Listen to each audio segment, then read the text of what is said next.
살다 보면 진짜 사람 못 믿겠다 하는 순간이 있잖아요. 겉으론 다정하게 웃으면서 뒤로는 내 인생을 송두리째 뒤흔들 준비를 하고 있는 사람들을 만날 때가 있지요. 그게 회사 동료나 친구만 돼도 세상이 무너지는 기분인데 하물며 가족이라면 어떠실 것 같나요? 오늘 저는 바로 그런 제 경험을 이야기해 보려 합니다. 끝까지 들으시면 아마 입을 다물지 못하실 거예요. 지금부터 시작해 볼게요. 어릴 적 저는 이사를 많이 다녔어요. 초등학교 입학을 앞두고 있던 해에 저희 집이 한순간에 무너진 일이 있었거든요. 아빠가 큰아버지 보증을 잘못 서는 바람에 집이 통째로 넘어가 버린 그런 뻔한 이야기죠. 그날 빚쟁이들이 들이닥치던 장면은 아직도 생생해요. 엄마는 가슴에 서류 뭉치를 끌어안고 울고 있었고 아빠는 말없이 고개를 숙인 채 그 앞에 서 있었어요. 제발 시간을 조금 더 주십시오. 애도 있고 정말 열심히 갚고 있어요. 애? 그딴 소리 집어쳐. 애가 있으면 더 열심히 벌었어야지. 시간 질질 끌면서 동정 구하지 마. 난 뭐 열심히 안 살아서 이러는 줄 알아? 조금만요. 일주일 아니 3일만이라도. 3일? 훅히고 있네. 내일 오전에 진명이 넘어가. 오늘부터 우리 사람 들어와서 짐 뺄 거니까 알아서 챙겨. 잠깐만요. 제발 애 학교도 다녀야 하고. 그건 네 사정이지 내 사정이냐? 그리고 그날 이후 저희는 정말 도망치듯 짐을 싸야 했어요. 밤새 울며 이불을 말아쥐고 옷 몇 벌과 서류 뭉치, 냄비 두어 개만 들고 나왔죠. 빚쟁이들이 다시 들이닥칠세라 엄마는 제 손을 붙잡고 도망치듯이 집을 빠져나왔어요. 처음 옮긴 곳은 반지하였어요. 창문을 열면 사람 다리만 보이고 빗물이 조금만 불어나도 복도부터 물이 스며들었죠. 밤이면 바퀴벌레가 벽 틈에서 기어나왔고 새벽이면 천장 틈으로 이웃집 알람 소리가 울렸어요. 엄마는 그런 집에서도 늘 긍정적인 척했어요. 그래도 비 안 새잖아. 전집보다 훨씬 낫다. 그치? 낫긴. 창문 밖에 하수구에 엄마. 성미야, 아빠가 꼭 돈 벌어서 반지하 말고 우리 집 되찾을게. 한겨울에는 보일러가 고장나서 며칠 동안 냉기 속에서 잤어요. 엄마는 두꺼운 양말을 신겨주며 곧 봄이 올 거야 라고 말했지만 그 봄은 쉽게 오지 않았어요. 그 다음엔 또 빚쟁이를 피해 옥탑방으로 옮겼어요. 여름엔 지붕이 펄펄 끓고 겨울엔 창문이 얼음으로 막혔죠. 낮엔 덥고 밤엔 추워서 선풍기와 전기장판이 동시에 돌아갔어요. 그래도 창문을 열면 하늘이 보였어요. 그게 유일한 위안이었죠. 어느 날 옥탑방에 낡은 보일러가 터져서 물이 줄줄 새는데 주인 아저씨가 올라와 소리쳤어요. 이것도 당신네가 고장낸 거 아니야? 지난번엔 수도, 이번엔 보일러야. 저희는 손도 안 댔어요. 어제부터 물이 새서. 그딴 말 필요 없고 고치려면 본인들 돈으로 하든가. 계약서에 다 써 있잖아. 엄마는 아무 말도 못하고 고개를 숙였어요. 그날 밤 엄마는 물이 뚝뚝 떨어지는 소리를 들으며 말했죠. 괜찮아. 우리가 잘못해서 그런 건 아니야. 나중엔 우리 집 생기면 이런 일 없을 거야. 다음으로 간 곳은 단칸방 다세대였어요. 벽이 너무 얇아서 옆집 싸우는 소리가 그대로 들렸어요.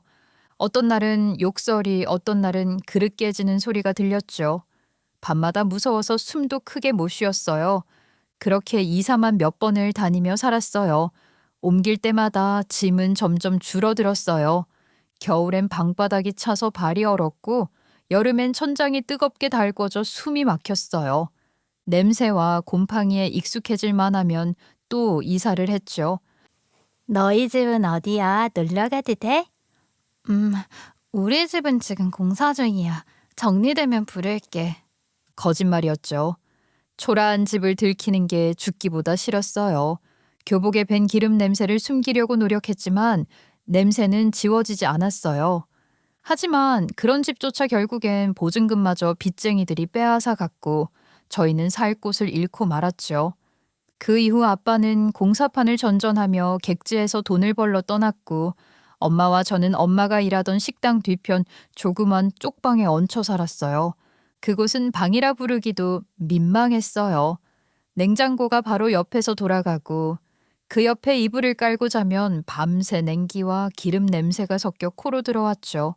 씻을 곳도 없어 새벽마다 식당 싱크대에서 머리를 감았고 민폐를 끼치며 살다 보니 식당 사장님한테는 구박을 많이 받았어요. 애 머리도 여기서 감겼어요. 죄송해요, 사장님. 밖에선 물이 너무 차가워서요. 애가 감기에 걸릴까봐. 여긴 식당이지 목욕탕이 아니잖아요. 내가 아줌마 사정 봐줘서 여기서 묵게는 해주는데 여기가 뭐 여관인 줄 알아요? 정말 죄송해요, 사장님. 사정 많이 봐주시는 거 알죠? 주의하겠습니다. 아유, 나도 애 키우는 입장에서 이해 못하는 바는 아닌데 나도 장사해야 하니까요. 그래도 저희를 쫓아내지 않는 감사한 사장님이었지만 그 마음이 따뜻하면서도 서글펐어요. 그래서 그 시절엔 하늘을 올려다보며 늘 같은 생각을 했어요. 언젠가 돈을 벌면 절대 월세는 살지 않겠다. 내 집에서, 내 이름으로 된 집에서 살겠다. 그 다짐이 제 전부였어요. 그래서 저는 악착같이 공부했고 악착같이 일했고 악착같이 버텼어요. 중학생 때부터 일찌감치 아르바이트를 시작했지요. 방학이면 새벽에 신문을 돌리고 주말엔 식당 서빙도 했어요. 돈을 벌면 바로 통장에 넣었고요. 이건 언젠가 집이 될 씨앗이다라고 되뇌이면서요. 친구들이 그런 저를 보고 웃었지만 저한텐 너무 중요한 일이었거든요. 공부도 열심히 했어요. 결국 장학금을 받아 대학에 들어갔고 그때 처음으로 노력은 배신하지 않는다는 걸 느꼈어요. 대학에 입학하자마자 3개의 아르바이트를 병행했어요. 낮에는 카페, 오후엔 과외, 밤엔 편의점, 야간 근무.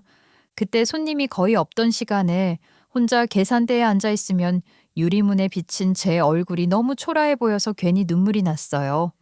하지만 언젠간 모든 게 나아질 거라고 지금의 시간들도 다 집이 될 씨앗이라고 다짐하며 버텼죠. 그리고 졸업 후 작은 회사에서 일하게 됐어요. 건물 등기부를 떼고 권리 분석 보고서를 정리하는 일을 맡았죠. 처음엔 복잡한 서류들 때문에 머리가 아팠는데 그 일을 하며 깨달았어요. 세상에는 집이 있어도 자기 집이 아닌 사람들이 너무 많다는 걸요.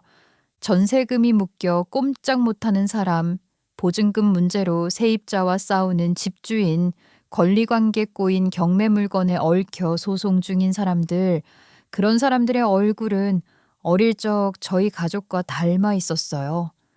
팀장님, 이분은 왜 아직도 소송 중이에요? 벌써 3년째라던데요. 보증금이 얽혀 있거든. 주택도시보증공사에서 대위 변제해줬는데 원주인과 세입자가 서로 물어내라며 싸우는 중이지.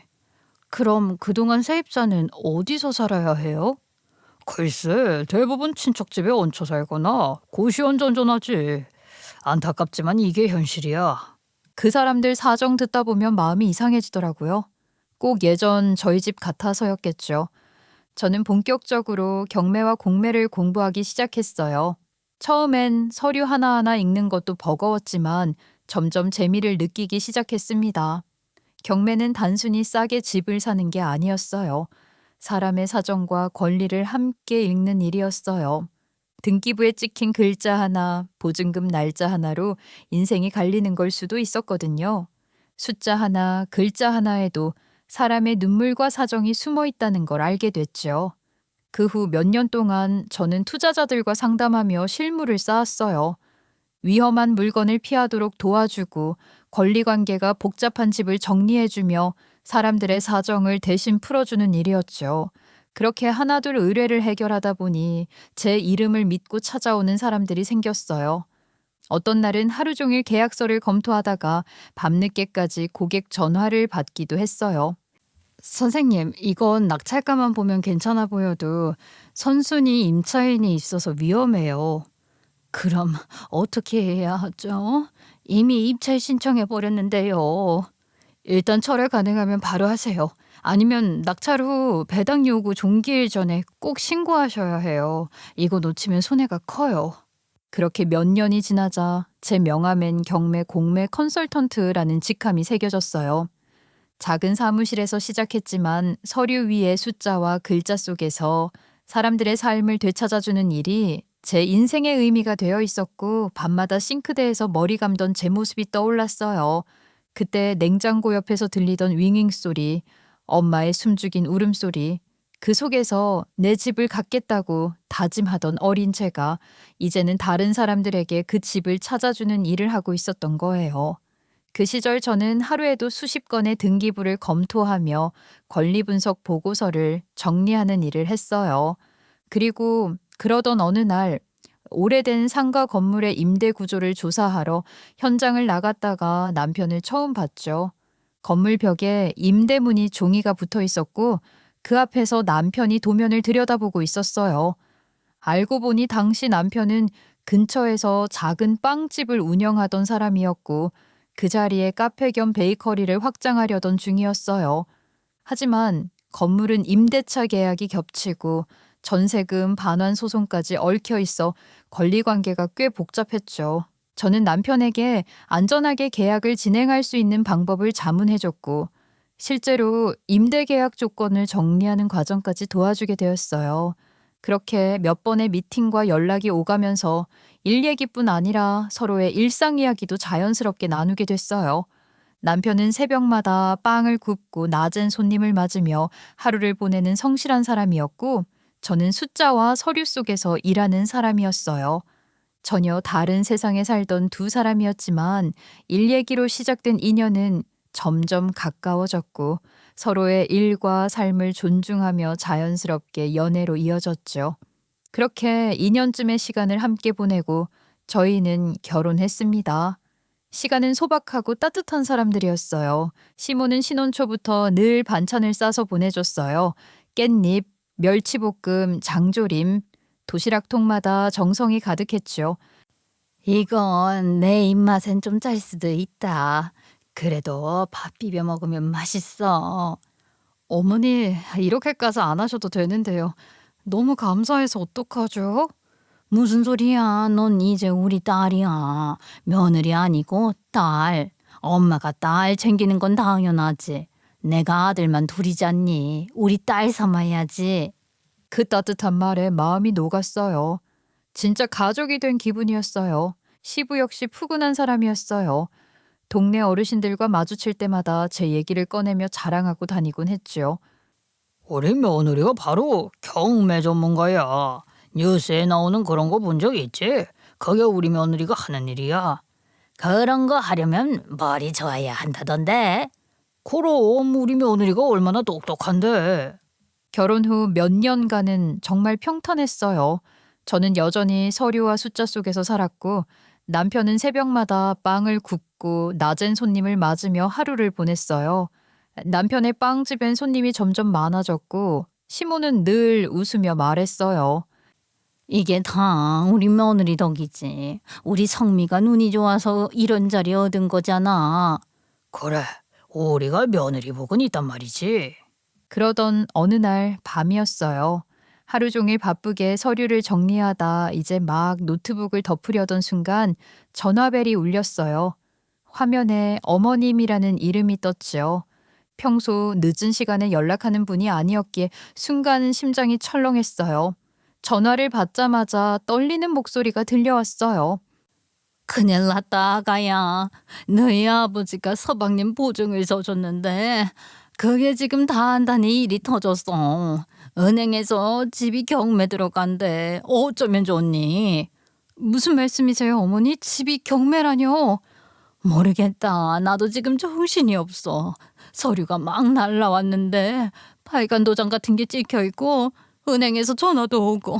성미야, 어쩌니? 어쩌면 좋니? 어머니, 진정하세요. 저희가 지금 갈게요. 그 말을 듣는 순간 머릿속이 하얘졌어요. 옆에서 서류를 정리하던 남편이 제 얼굴을 보고 놀라 물었어요. 왜 그래? 무슨 일 있어? 어머님 집이 경매 들어간다는데? 뭐라고? 그게 무슨 소리야? 아버님이 당신 작은아버님 보증 섰다는데 그게 지금 문제가 된대. 아버지가 그런 실수를 할 뿐이 아닌데. 몰라. 일단 가자고. 시가에 도착하자 거실엔 시모가 바닥에 털썩 주저앉아 울고 있었고 시동생은 창백한 얼굴로 전화기를 붙잡고 있었어요. 벽엔 압류해고 통지서가 붙어 있었고 문짝 곳곳엔 빨간 딱지들이 덕지덕지 붙어 있었죠. 엄마, 이게 다 뭐예요? 너희 애비가 너희 작은 애비 부탁을 거절 못하고 보증해서 줬대. 근데 그게 지금 부도가 났단다. 은행에서 바로 집에 압류 걸었대. 이제 우린 어떡하니? 시부는 거실 구석에서 담배를 피우며 아무 말도 하지 않았어요. 하얀 연기만 천천히 공중으로 퍼져나갔죠. 아버지, 도대체 어떻게 된 거예요? 그놈이 사업을 한다고 해서 잠깐만 도와달라기에 그냥 도장 한번 찍어준 건데 그게 이렇게 커질 줄은 몰랐다. 거래처가 돈을 떼먹고 줄줄이 부도났대. 은행 대출도 어음도 다 묶였다고. 대강 상황이 보였어요. 시부의 친동생. 그러니까 남편의 작은아버지가 개인사업 대출을 받으면서 시부 명의로 보증을 섰고 그게 부도가 나면서 모든 채무가 시부 앞으로 몰린 거였어요. 연대보증 제도가 일부 개선되긴 했지만 완전히 사라진 게 아니라 일이 그렇게 됐나 봐요. 도대체 가족끼리 이럴 수가 있어? 자기 살겠다고 형을 이렇게 망하게 만들어? 작은아버지는요, 뭐라고 해요? 전화했는데 안 받아. 카톡도 안 읽어. 형우, 형준이 이놈들도 다 연락 불통이다. 그놈 내가 가만두지 않을 거야. 사람이 어쩜 그렇게 해? 다들 막막해 있는 동안 저는 눈앞에 서류부터 들여다봤어요. 이미 집에는 근저당이 설정되어 있었고 은행과 개인 채권자들이 가압류를 걸어둔 상태였어요. 몇 주 안에 경매 개시 결정이 떨어질 가능성이 높았죠. 상황은 심각했어요. 어떻게 해야 돼? 방법이 있을까? 일단 등기부부터 떼봐야겠어. 정확히 어떤 채권이 걸렸는지 알아야지. 그날 밤은 누구도 잠을 자지 못했어요. 시모는 울다 지쳐 거실에 이불을 덮고 누웠고 시부는 마당에서 담배만 피웠죠. 날이 밝자마자 저는 등기부 등본을 열었어요. 시부가 보증을 선 채무 내역과 담보 순위를 일일이 확인하기 시작했죠. 은행 채권, 사채업자, 그리고 중소기업 어음까지 서류 더미 속에서 법적 구멍을 찾기 시작했어요. 몇몇 채권은 오래전 설정된 것들이었고 심지어 한 채권자는 이미 폐업한 상태였어요. 이거다 하는 직감이 왔어요. 저는 즉시 남편에게 말했어요. 이대로 두면 한 달 안에 집이 넘어가. 하지만 방법이 있어. 일부 채권은 시효가 거의 끝나가거든. 그걸 먼저 정리하면 시간을 벌 수 있어. 그럼 바로 하자, 뭐든. 그 후로 며칠 동안 저는 거의 사무실에 못 들어갔어요. 법원, 은행, 등기소를 뛰어다니며 채권자들과 협상했어요. 일부는 시효 만료로 상환 포기를 받아냈고 일부는 제 네트워크를 통해 소액 채권 투자자에게 넘겼죠. 대신 그 투자자와 계약을 맺고 제 이름으로 시가집에 소액 근저당을 설정했어요. 그러니까 쉽게 말하면 제가 대신 부채 구조를 재편한 셈이었어요. 며칠 뒤 법원에서 경매 개시 결정이 보류됐다는 통보가 왔어요. 집이 당장 넘어가는 위기는 막은 거예요. 이제 다 끝난 거예요? 경매는 멈췄지만 빚 자체는 그대로지. 아직 갈 길이 멀어. 시모는 제 손을 꾹 잡고 울었어요. 너 아니었으면 우린 길바닥 나앉을 뻔했어. 아가야 고맙다. 정말 고맙다. 평생 잊지 않을게. 어머니 아직 다 끝난 게 아니에요. 지금은 잠깐 숨 고른 거예요. 그래도 살았다. 그게 어디야? 시부는 제 앞에서 고개를 숙였어요. 부끄럽구나. 시애비가 돼서 이런 일을 벌이다니. 내가 다 감당하게 하다니. 아버님, 그런 말씀 마세요. 이건 누구나 겪을 수 있는 일이에요. 이제부터 천천히 정리하면 돼요. 한 고비는 넘겼지만 현실은 여전히 녹록지 않았어요. 경매는 멈췄지만 채무 자체는 그대로 남아 있었죠. 일부 은행 대출은 이자를 붙여 갚아야 했고 몇몇 채권자는 분할 상환 계획서를 새로 써야 했어요. 이건 한 번에 다 갚을 수 있는 빚이 아니에요. 하지만 지금부터 매달 원리금만 제때 갚으면 경매 위험은 없어요. 그래, 이제라도 정신 차리고 갚자. 다신 이런 일 없게. 그래야지. 내 생에 2번 다시 보정은 없다. 그날 이후 시간은 완전히 허리띠를 졸라맸죠. 시부는 퇴직 후 다시 일자리를 찾아 시작했고 남편은 빵집 매출에서 일정 부분을 떼어 보탰어요. 시모 역시 반찬 가게에서 아르바이트를 시작했어요. 시동생도 취업 준비 대신 일용직을 나가며 돈을 벌었죠. 예전엔 내가 너무 사람 좋게만 살았나 봐. 이제는 남의 부탁은 딱 잘라야겠다. 하여간 당신은 물러터져서 문제야 문제. 그래도 아버지 이번 일로 다들 정신 차렸잖아요. 그렇게 시간이 좀 지나자 상황은 조금씩 안정되기 시작했어요. 은행에서 재조정된 상환 계획을 승인해줬고 저는 근저당 설정 서류를 확정시키며 이 집은 당분간 안전하다는 결론을 내렸어요. 아직 빚은 남았지만 이제 감당 가능한 수준이었어요. 몇 년만 꾸준히 갚으면 완전히 정리될 수 있었죠. 남편도 시가에 어떻게든 보탬이 되겠다며 하루하루 몸을 갈아넣고 있던 무렵 저는 제 일에 더 몰두하고 있었어요. 그러다 하루는 제가 자문을 맡게 된 고객이 있었는데 이벤트 마케팅 회사를 운영하는 대표였어요. 회사가 부지 문제로 큰일이 날 뻔한 상황이었죠. 행사장으로 쓰는 건물 일부가 경매 절차에 들어가 버렸고 내부 사정이 꼬여 변호사를 써도 실마리가 보이지 않는 상황이라고 했어요. 수차례 자문을 거절당했다던 대표가 수소문 끝에 절박한 목소리로 저를 찾아왔고 저는 서류를 처음 받아든 날부터 캘린더에 촘촘히 마감 일정을 박아 넣었어요. 경매 개시 결정 전 중지 신청 가능성, 이해관계인 통지 누락 여부, 선순위 후순위 채권, 매각 대금 배분 시뮬레이션까지 저는 그 건의 권리관계를 낱낱이 쪼개고 누락된 사실관계를 보완해 시간을 벌어냈고 결국 회사는 큰 손실 없이 건물을 지킬 수 있었어요. 대표는 제 손을 꽉 잡고 연신 인사했죠. 정말 제 생명의 은인이십니다. 정말 다 끝나는 줄 알았어요. 너무 고맙습니다. 제가 큰 빚을 졌습니다. 고객님이 잘 버텨주셔서 된 겁니다. 이제 현금 흐름부터 다이어트해요. 네, 말씀대로 하겠습니다. 다음엔 꼭 좋은 일로 연락드릴게요. 그로부터 며칠이 지나 대표에게 전화가 왔어요. 저 남편분이 빵집 크게 하신다고 하셨죠? 네, 베이커리 운영 중이에요. 저희가 대형 행사를 몇 개 진행 중인데 케이터링을 맡아주실 곳을 찾고 있어서요. 혹시 한번 맡아보시겠어요?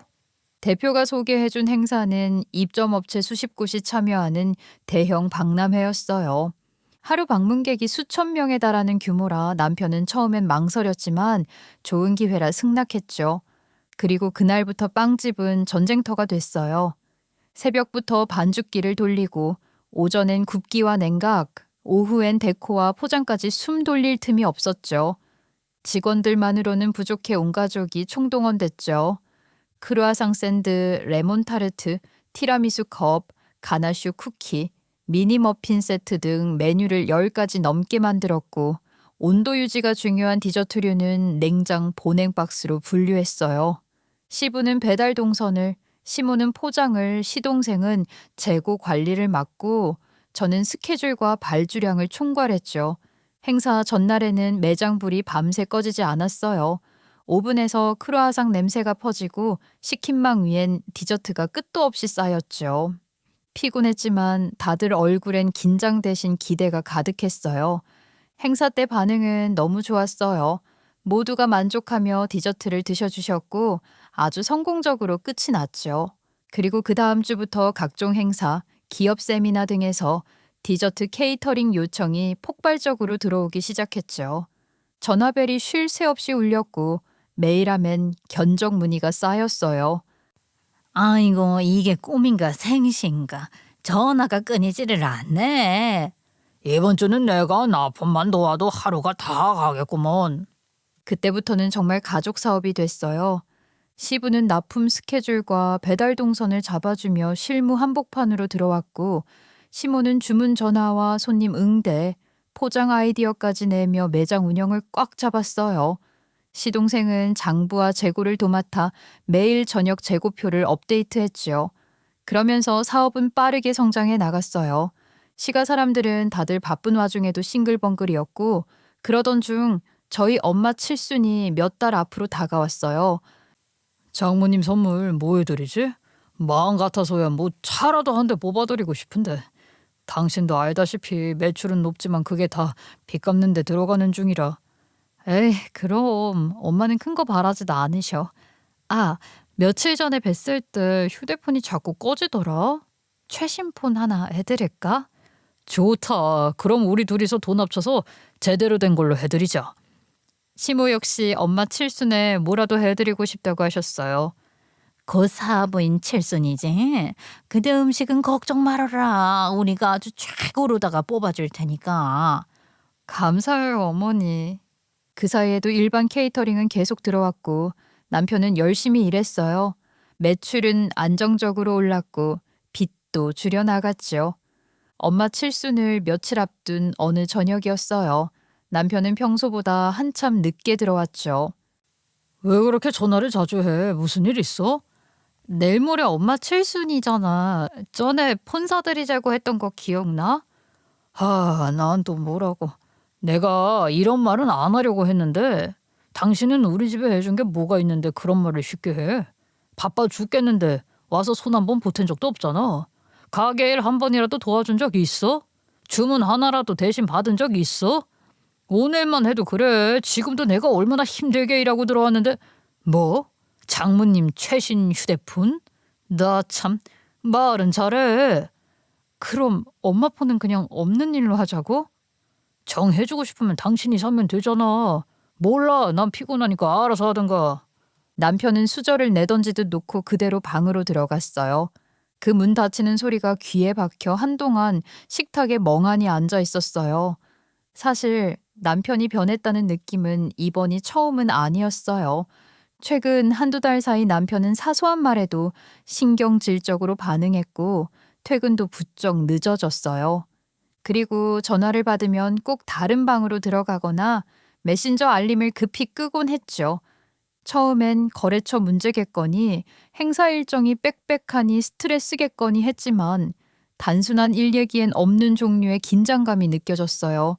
대화는 늘 짧게 끊겼고 짧게 끊길수록 제 아내의 의심은 길어졌어요. 게다가 변한 건 남편뿐만이 아니었어요. 시모의 태도도 미묘하게 달라져 있었죠.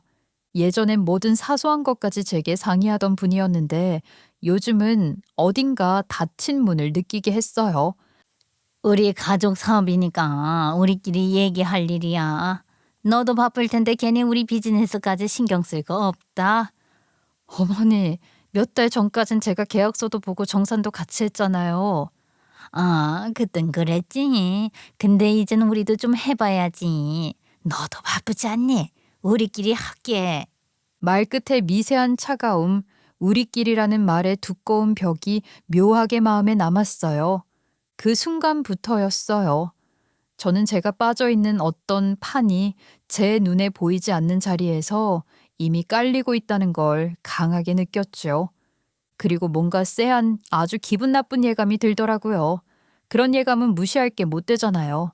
그래서 저는 밤을 새우다시피 하며 시가 관련 명의 서류와 사업 문서를 하나씩 꺼내보기 시작했어요. 카메라로 페이지마다 촬영하면서 폴더를 날짜와 카테고리별로 나눴고 클라우드의 동기화가 정상인지 체크했어요. 그리고 확장 과정에서 새로 설립된 가족 회사명의 문서들을 살피다가 낯선 조합 속에서 제 이름을 발견했어요. 등기부등본 부속 서류와 등재이사 명단 사이에 제 이름이 임시 이사로 올라 있었고 설명서에는 가족 전체가 함께 만든 회사라는 문구가 붙어 있었어요. 그런데 정작 실제 지분 배분표에는 제 이름이 없었어요. 지분은 남편, 시부, 시모, 시동생 사이에서 깔끔하게 나뉘어 있었죠. 그리고 더 충격적인 항목이 보였어요. 예전에 제가 시가집 넘어가는 걸 막기 위해 제 이름으로 걸어둔 소액 근저당 있잖아요. 그 근저당 옆에 볼펜으로 적힌 메모, 말소 예정. 옆 칸에는 빨간 펜으로 위임장 필요, 진행 중이라는 기호 같은 글씨가 붙어 있더라고요. 그 순간 머리 뒤가 얼얼해졌어요. 이게 니들이 가족 사업이라고 부르던 그거였구나. 내 이름은 법적 방패로 세워두고 실제 이익은 너희끼리 나눠 먹을 준비. 그리고 마지막에는 내 근저당까지 슬쩍 지워서 앞으로는 내가 그 집과 회사 어느 쪽에도 손을 못 대게 만들겠다. 그 계획이구나. 저는 떨리는 손으로 모든 서류를 다시 사진으로 찍었어요. 모든 문서들을 묶고 제 이름이 들어간 부분에 하이라이트를 쳐서 별도로 묶었어요. 그날 아침 저는 복사한 서류들을 가방에 넣고 법률 사무소로 향했어요. 잠도 한숨 못 잤지만 머릿속은 이상할 정도로 또렷했죠. 이게 제 이름으로 걸린 근저당 서류인데요. 옆에 말소 예정이라고 써있고 위임장 진행 중이라고 되어 있어요. 제 도장이나 위임장에는 사인한 적이 없어요. 이게 어떤 상황인지 설명 좀 해주실 수 있을까요? 잠깐만요. 이건 가족명의회사죠? 지문표 보니까 고객님 본인 이름이 빠져 있네요. 맞아요. 임시이사로 등재돼 있지만 실제 지분이 없어요. 근데 제 이름은 이런 식으로 쓰이고 있고요. 이건 명의 도용이죠. 단순 착오라고 하기엔 구조가 너무 명확해요. 그럼 지금 제가 해야 할 일은 뭐예요? 일단 막을 방법이 있을까요? 즉시 효력 정지 신청부터 넣으세요. 근저당 말소가 진행되기 전에 법원에 처분금지 가처분을 걸어두면 그 누구도 임의로 말소 못합니다. 그리고 회사 서류는 위임장 원본 제출 요구 공문을 띄워야 해요. 그 과정에서 위조 여부를 확인할 수 있습니다. 임시이사로 올려놓고 실제 지분에서 제외한 다음 방패로 쓰고 버리는 거죠. 이런 건 자주 봅니다. 가족을 상대로 싸운다는 건 쉽지 않습니다. 하지만 가족이라고 해도 냉정해지셔야 해요. 제가 도울 테니까요. 그 말을 들으니 오히려 위안을 받은 듯 하더군요. 저는 변호사 사무실을 나온 후 부동산에 전화를 걸었습니다. 네, 다동 단독주택이요. 제 명의로 잡혀있는 근저당 건물인데요. 금매로 내놓을게요. 가격은 시세보다 조금 낮춰도 상관없으니까 일단 최대한 바로 계약 가능한 선으로 진행해 주세요. 금매시면 바로 맞출 수 있습니다. 근저당권자 본인 맞으시죠? 네, 맞습니다. 위임 없이 직접 진행할 거고요. 매수인 쪽 요구 서류는 미리 리스트로 보내주세요. 대출 협의 있으면 선순위 조건도 미리 확인해 주시고요. 네, 바로 리스트 드리고 손님 붙여보겠습니다. 감사합니다. 연락 기다릴게요. 그날 오후 전화벨이 울렸어요. 시모였어요. 너 지금 뭐 하는 짓이냐? 집을 판다고? 도대체 제정신이야? 제 이름으로 된 집이에요. 제가 정리하는 게 뭐가 문제예요? 아니 어떻게 가족끼리 그럴 수가 있어? 가족이요? 가족 운운하면서 제 도장으로 위임장 만들고 제 근저당 말소하려던 건 뭐예요? 그걸 내가 어떻게...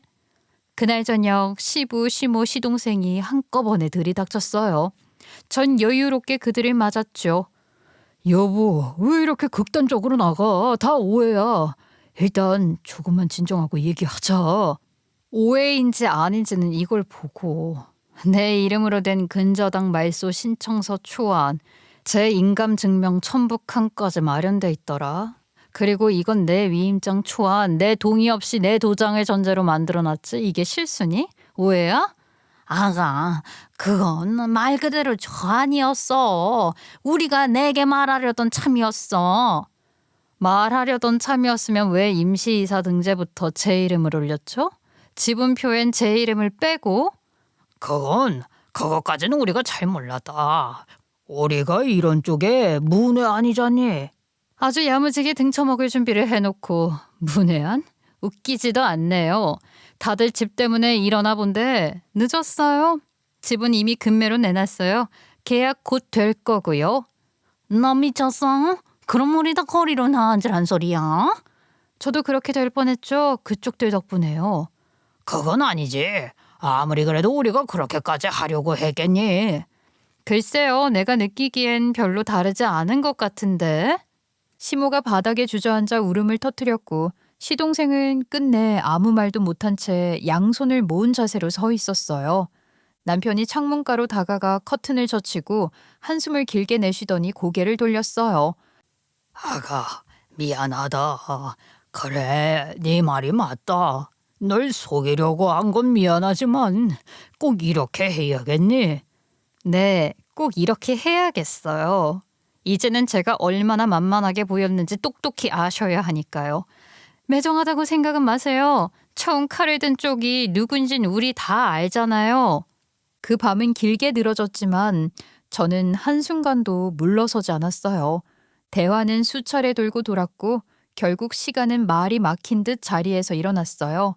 그리고 저는 곧 계약을 완료했어요. 금매로 내놓은 거라 큰 이득은 못 남겼지만 저한텐 한두 푼 이익보단 시간놈들 코를 눌러주는 게 더 중요했거든요. 계약 완료됐습니다. 매수자 측 조건 수용했고 바로 잔금 들어올 거예요. 등기 이전 스케줄 잡겠습니다. 좋습니다. 말소, 대체담보, 정리비용 분담은 조건서대로 진행해 주세요. 대리 수령은 없고 전 과정 동행하겠습니다. 네, 등기소 타임만 확정되면 공유 드릴게요. 감사합니다. 점심 무렵 시가 대문에는 매물 계약 완료라는 서류가 붙었고 붉은 도장이 뚜렷하게 찍혀 있었어요. 소문은 생각보다 빨랐어요. 저는 전날 부동산 계약 때 내 이름을 돌려받는 정리라는 사실을 일부러 명확히 밝혀두었고 동네 사람들은 알아들을 만큼만 들었죠. 거짓 며느리 이름으로 대출 돌려 쓰다 걸렸다며? 그럼 누가 미친 거야? 며느리가 미쳤겠어. 자기 발등 찍은 거지.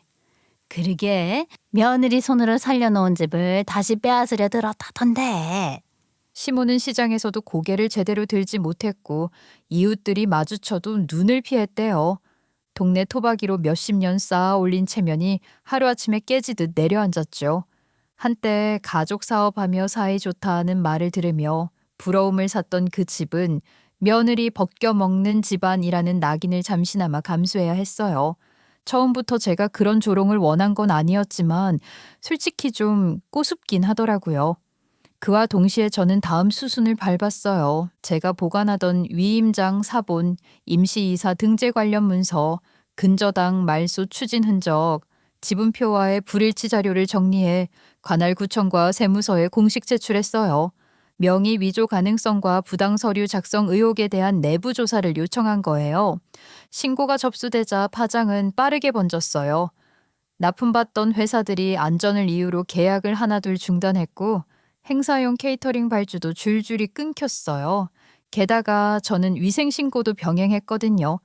요식업에서 문서상의 신뢰와 현장의 위생은 같은 축이죠. 조사관들이 현장 점검을 나갔고 그 과정에서 경미하지만 누적된 위생 수칙 위반이 확인되면서 영업 정지 처분이 내려졌어요. 가게 문은 한동안 닫혔고 직원들은 각자의 새 일자리를 찾아 떠났어요.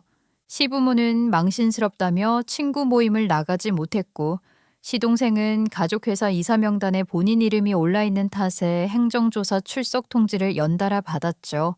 면접 일정도 줄줄이 취소했대요. 집안의 마지막 자존심을 붙들려고 했던 건 남편이었어요. 늦은 밤 저를 찾아와 말했죠. 이건 당신이 너무 나갔어. 우리가 한 실수는 맞지만 이렇게까지 망하게 할 일은 아니잖아. 실수라니? 말 참 편하네. 실수로 내 도장을 가져가고 실수로 내 근저당을 말소하려 했어. 근데 그 실수 덕에 나는 드디어 정신이 들었거든요. 그래도 우리 가족이잖아. 꼭 이렇게까지 해야겠어? 뭔가 착각하나 본데 이건 니들 자승자박이야. 내가 구해줬던 니들 집 은혜로 원수로 갚은 니들 때문에 다시 무너지는 거라고. 내가 아니라 니들 때문이라고. 알아들어? 남편은 결국 아무 말도 못하고 고개를 떨군 채로 집을 나갔고 그 후 저는 남편과의 이혼을 정식으로 진행했어요. 절차는 그리 길지 않았어요. 이미 제출된 자료와 통화 녹취, 서류 원본들이 차곡차곡 쌓여 있었고 변호사가 정리한 사실관계표는 군더더기가 없었거든요.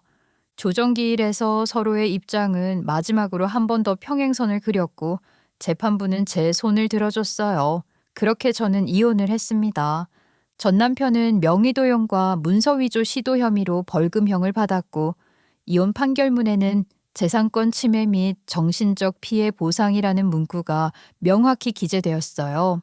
저는 위자료와 일부 사업 수익금 정산 명목으로 합당한 금액을 받아냈고 그 돈으로 바로 새 보증금과 사무실 계약을 진행했어요. 등기소 창구에서 도장을 찍는 순간 저는 오래전 식당 싱크대에서 머리 감던 새벽 공기를 잠깐 떠올렸어요. 이제는 다시 내 이름으로 내 공간을 지켜야 할 때야. 일이 마무리된 후 전시모는 한동안 외출을 줄였고 전시부는 지인의 전화를 받아도 길게 받지 않았대요. 전시 동생은 조사 일정 사이사이에 알바를 다니며 버틴다고 들었고요. 저는 그 모든 소문을 흘려보냈어요. 소문은 소문대로 흘러가고 사실은 사실대로 남을 테니까요. 제가 해야 할 일은 다음 장의 여백에 또렷한 글자를 채워 넣는 것뿐이었거든요. 그리고 이혼하고 몇 달쯤 지났을 무렵이었어요. 아이들은 법원 조정에 따라 한 달에 한 번씩 아빠를 만나러 가도록 되어 있었어요. 그런데 다녀온 두 아이가 표정이 영 안 좋더라고요. 왜 그래? 무슨 일 있었어? 엄마, 아빠네 집 너무 이상해. 이상해? 왜? 거기 이상한 냄새 나. 벽에 시꺼먼 게 있고 화장실은 마당에 있는데 밑에 똥이 보여. 냄새가 너무 심해서 숨을 못 쉬겠어. 나도 무서웠어. 거기 사람들도 이상해. 다들 싸우기만 해. 싸워? 누가?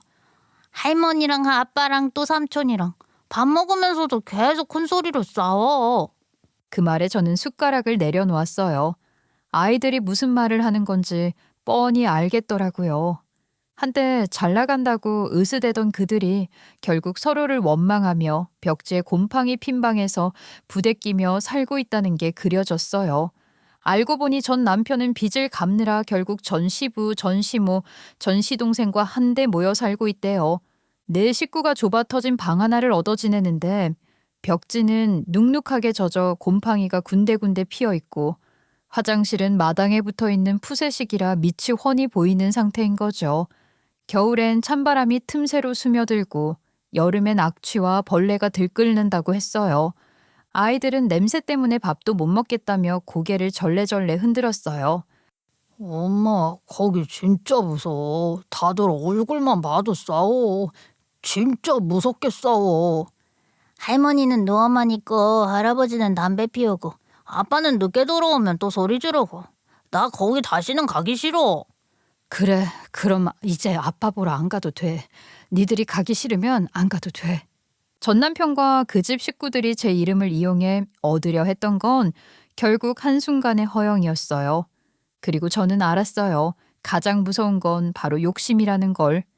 욕심은 언제나 안쪽에서 무너져 내린다는 걸. 그 사람들은 결국 돈을 잃었고 신용을 잃었고 체면도 가족도 모두 잃었어요. 반면 저는 제 이름을 되찾았고 아이들과 함께 새 삶을 얻었죠. 요즘 제 하루는 아주 단순해요. 아침에 아이들 도시락을 싸서 학교에 보내고 출근해 커피 한 잔을 내려 마시며 메일함을 확인해요. 경매 공매 관련 자문 요청이 꾸준히 들어오고 예전보다 입소문도 훨씬 빨리 퍼져요. 상담이 밀릴 때면 예전 직원이던 친구가 와서 도와주기도 해요. 작은 사무실에서 시작한 일이었는데 지금은 직원 3명을 두고 매달 정기적으로 부동산 교육 강연까지 다녀요. 강연장에 들어서면 언제나 느껴지는 특유의 공기가 있어요. 긴장과 기대가 섞인 묘한 분위기죠. 저는 마이크를 잡고 사람들의 시선을 한번 훑은 뒤 천천히 말하기 시작해요. 많은 분들이 경매나 공매를 싸게 집을 사는 기술이라고 생각하세요. 하지만 진짜 중요한 건 기술이 아니라 관점이에요. 이 일은 숫자와 서류를 다루지만 결국 사람의 사정을 읽는 일이거든요. 누군가의 인생이 녹아있는 서류를 읽는 일, 그게 경매의 본질이거든요. 그럼 선생님, 등기부에 근저당이 여러 개 걸려 있으면 무조건 위험한 건가요?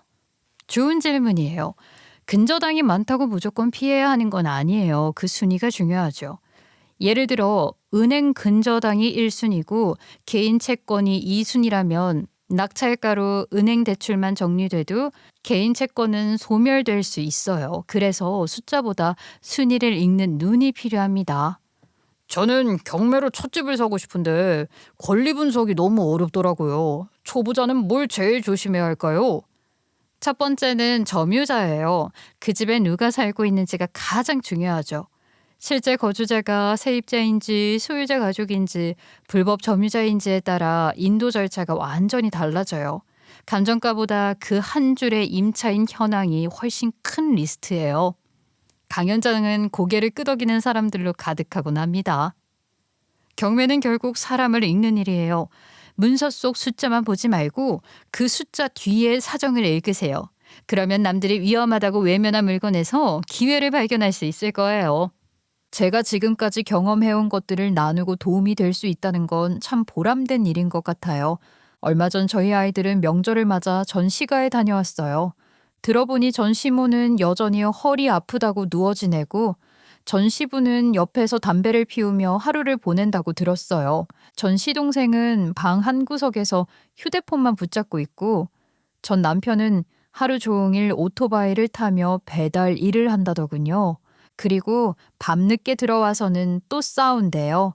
원망하고 탓하고 서로를 갉아먹으며 결국 자기들끼리 뭉쳐 제 몫을 가로채려 했던 그 사람들이 이제는 곰팡이 핀 벽지 아래에서 서로의 목소리에 질려 살고 있는 거죠. 엄마, 아빠 좀 불쌍하더라. 명절인데도 아무 음식도 없고 라면 하나 끓여 먹는데 아빠 혼자 계속 말없이 있었어. 할아버지는 담배 피우면서 뭐라고 하고 할머니는 누워서 짜증만 내고 그냥 좀 그랬어요. 아빠가 나한테 미안하다고 말했는데 표정이 이상하게 쓸쓸했어. 나는 다시는 할머니 집 안 갈 거야. 냄새나고 시끄럽고 다들 무섭게 싸워. 명절인데 전도 없고 송편도 없고 라면 먹으면서 욕만 해. 나 거기 있으면 배 아파. 그래도 아빠는 우리한테 잘하려고 했어. 과자도 사줬잖아. 그거도 맛없었단 말이야. 난 우리 집이 좋아. 우리 집은 냄새도 안 나고 조용해서 좋아. 그 얘기를 들으니 마음이 영 편하지 않았어요. 한편으론 좀 안타깝기도 했어요. 큰애 말처럼 전 남편이 불쌍하다는 생각이 아주 안 든 건 아니었어요. 그래도 그건 사람으로서의 연민이지 다시 엮이고 싶은 감정은 아니었어요. 예전엔 그 집을 살리려고 제 전부를 걸었는데 정작 그 사람들은 제 손을 끊어내려 했잖아요. 어쩌겠어요. 자기들 자업자득인 걸. 그리고 이제 우린 남남이니까요. 이제 저는 두려움이 없어요. 바람이 불어도 비가 와도 저는 다시 쓰러지지 않아요. 제 이름으로 세운 이 집, 이 일, 이 인생이 있으니까요. 사람은 결국 어떤 상황이 되면 본 모습이 드러나게 돼요. 그게 위기든 기회든 진짜 속은 한순간에 다 드러나더라고요. 이번 일을 겪으면서 저는 깨달았어요. 돈도 명예도 다 잃어도 다시 벌 수 있지만 신뢰 한 번 잃으면 그건 끝이라는 걸요. 그래서 전 이제 아무리 가까운 관계라도 제 경계는 확실히 지켜요. 내 이름으로 세운 건 내 손으로 지키고 누가 넘보면 망설임 없이 끊어내죠. 사람은 결국 자기가 쌓은 만큼의 무게로 살아가요. 저는 제 무게를 알고 그걸 감당하며 살기로 했어요. 그리고 그게 이번 일의 진짜 복수이자 제가 다시 시작한 이유예요. 긴 이야기 끝까지 들어주셔서 감사드리고요. 혹시 지금 누군가에게 이건 좀 이상한데 싶은 기운이 느껴진다면 망설이지 말고 확인하세요. 그건 바로 본능이 우리에게 보내는 위험 신호일지도 모르니까요.